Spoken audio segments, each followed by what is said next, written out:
down on your carbon footprint, you might share a ride or even get a horse. Now, these brave horsemen give a whole new meaning to sharing a ride.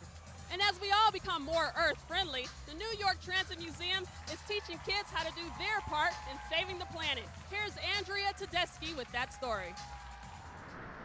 In honor of Earth Day, the New York Transit Museum presented an original mini musical, Sharing a Ride, a kid-friendly show that teaches how mass transit makes New York City greener. The screening room of the museum morphed into an off-Broadway stage as parents and children learned about the history of New York City's mass transit with themes of April's Earth Day. And when we began thinking of the various ways that you can environmentally share a ride in New York, the show really kind of wrote itself. Sharing a Ride, written for the Transit Museum by Jonathan Ehlers, makes large concepts like sustainability and reducing your carbon footprint tangible for kids. So what did you like about the show today? I like that all the kids were involved, that they could move with it, and they actually kind of got it, which is hard to explain carbon footprint to, in my case, a 4-year-old. The musical features Carbon Footprint Man and the professor singing and dancing and interacting with children. But because there are so many of us sharing a ride, we only make a little carbon footprint. Oh, those are such tiny little carbon footprints. Itty bitty. Oh, okay, all right. If the people that Part ride on musical, the part subway- historical tale, Sharing a Ride encourages kids to be eco-friendly and make use of New York City's transportation system. First it was walking, just and then it was taking a horse car, then a steam engine, then an elevated train, and then finally a subway. Okay, great. What was your favorite part of the show today? I mainly like the superhero part. So if you want to do your part to save the Earth, share a ride or take mass transit. I'm Andrea Tedeschi reporting for Transit News. I'm here at Universal Soul Circus with the co-host Zeke. Zeke, tell us about the show. Tell us about the show. Well, for one thing, it's exciting. It's a high energy. It is nonstop action. I mean, you see it as you see yourself. You see people in the aisle popping their fingers, clapping, little kids running around, doing this and doing that. It's high energy. And what's changed over the years? Well, one thing you do is when you grow, you develop, you get better and better and better.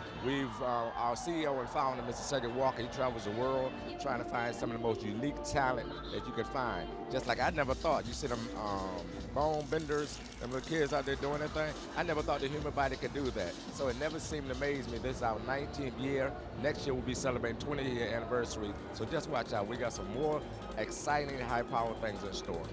And what do you like most about performing in the circus? One thing I like about it is the interaction with the audience. That's another part of what makes us different and unique from other shows. You don't just sit there, you actually become a part of the show. It's like going to church. If I say this and you repeat back to me, if I say Big Chop, you say circus, you may come down to our classic Soul Train line. We got the kids dance. We do a Simon Says. We take it back old school, new school. We got something from 1-year-old to 101-year-old. I'm joined now by David Wilson of Transit Workers for Children. David, tell me about the organization. We started back in 1994 when a co-worker was critically injured, and we put a fundraiser together for his children. And from there, it sort of just took off, and we started taking kids on trips, doing various things like the circus, which is one of our biggest fundraising events, and we do a lot of other things in the community. And how has it been in the past couple years? It's been great. Well, the circus is a lot of work. We have just done 3 boroughs. And tell me about how many people you have here tonight. Tonight, this seats over 2,000 people.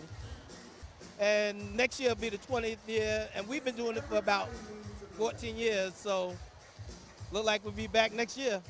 The show is great. We're enjoying the show. We're happy to be here. We take our family out every year. Tell me, what brought you out today?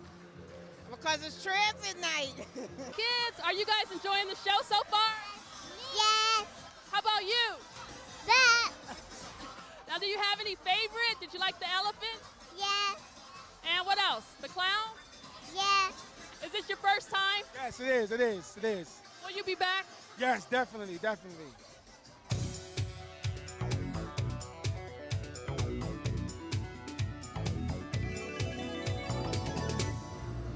The Russian swing acrobatic group takes a great deal of talent and many years to perform in front of a live audience. Just proving what goes up must come down. You know what else goes up and down, Derica? What?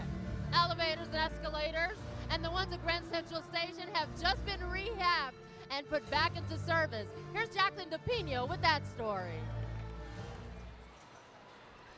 Getting around the vast subway complex within Grand Central Terminal is a lot easier thanks to New York City Transit's LiftNet program. When the elevators and escalators break down, the new LiftNet program gets them up and running as quickly as possible. We've implemented a new computer system called LiftNet that notifies our control desk of when an escalator is down. They phone our specific zones that are in charge of the escalator, and we usually respond within a half hour. LiftNet allows escalators to be repaired without shutting them down for an extended period of time. Now, the job is done faster and more efficiently.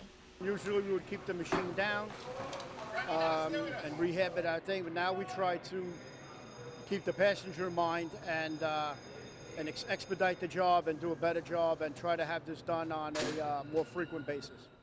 The 4 and 5 lines in Grand Central Terminal are the first escalators to benefit from this program, helping thousands to get into and out of the station quickly. We're working on escalator 206. We're doing a rehab on it. Start with today, we are pulling steps, which was started last night, and we are continuing today. In this machine, there's approximately, I believe, 139 steps that has to be removed. After we do that, we clean the machine down, and in the process of cleaning it down, we also inspect it to find out if there is any further work outside of doing what we're doing, which is rehabbing the chain and the steps, and if there's extra work, then we know from that point on. In case of a breakdown, customers can expect repairs to be done in a reliable and time-efficient way. What we're really looking for is reliability, making sure we don't have shutdowns, breakdowns, and failures. We try to give the passengers a better, more reliable service. In the ongoing effort to make escalators more reliable, employees must first come here, to the elevator and escalator training facility. The objective here is to take new employees and actually current employees and teach them how to repair the equipment and how to perform maintenance on the equipment itself. That's the overall objective. There are different classes at the training facility, ranging from electrical to long-term maintenance. The maintenance package for escalator and elevator training is covered along 4 days. Each of these steps are geared towards certain escalator companies. Today is basically a escalator maintenance class. Escalator maintenance class is 2 days. Then we have 1 day for hydraulic elevators, and the next day is for traction elevators. Although the school has been open for 5 short years, it is already planning to expand as the technology changes. This is the only piece of equipment that we have, this escalator. We're currently going to install a hydraulic elevator and a traction elevator for a training facility right outside these doors. Thanks to the LiftNet program, these escalators can continue to give you a lift to your train. This is Jacqueline DePino reporting for Transit News.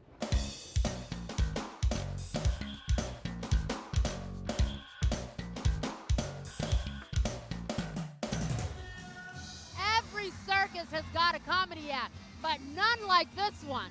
The Universal Circus's comedy troupe will have you leaving in stitches. Another talented people are transit workers. They don't only operate buses and trains, they play music and much more. Here's Leon Goodman with TA's Got Talent. Transit employees are known for great customer service and working hard to move New Yorkers around town. But now they are also known for having talent. We wanted to do TA's Got Talent because we knew there's more than just funny people. There's singers, there's poets, there's dancers. So we're looking forward to showcasing tonight all the talent that TA has. The night started off with the Transit Comedy Band.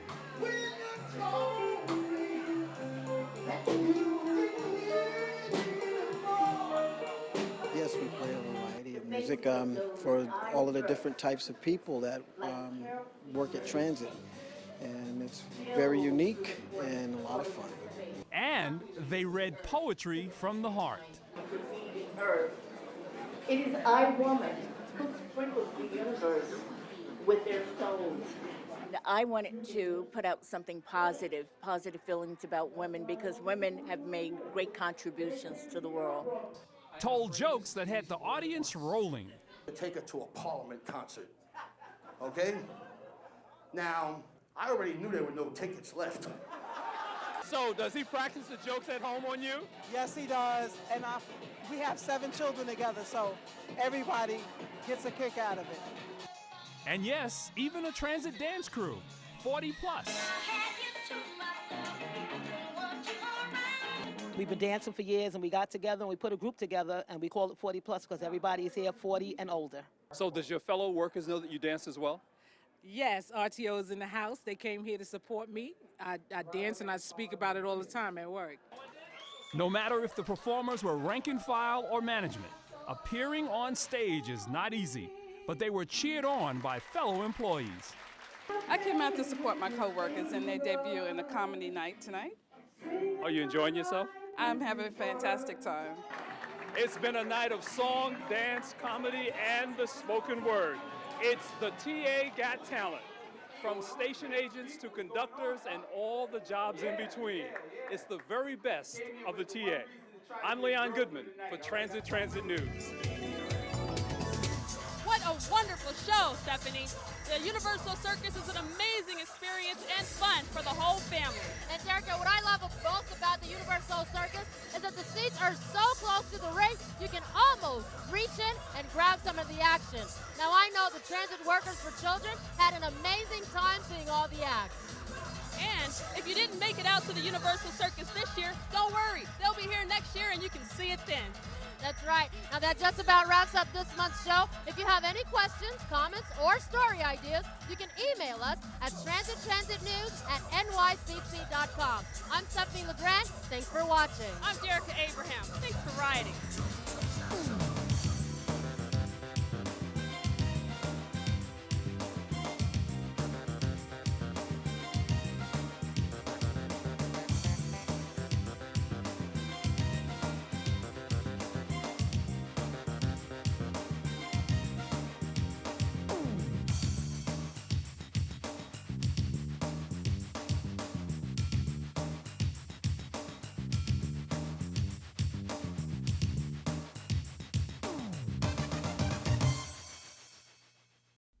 This program is sponsored in part by Municipal Credit Union, serving the financial needs of our members since 1916. MCU, strong like the members we serve. Transit Check, saves money for commuters, lowers payroll taxes for businesses, and it's also good for the environment. With Transit Check, everyone benefits. The Transit Managerial Benevolent Association, protecting the rights of non-represented, active, and retired managerial employees within the Metropolitan Transportation Authority. Mike Landy, President. Con Edison, on it, working for you 24/7. We're delivering reliable service, energizing your life, empowering your business. We're people helping people every day. And by the Patrolmen's Benevolent Association of the City of New York, fighting for the rights of the police officers who protect New York City.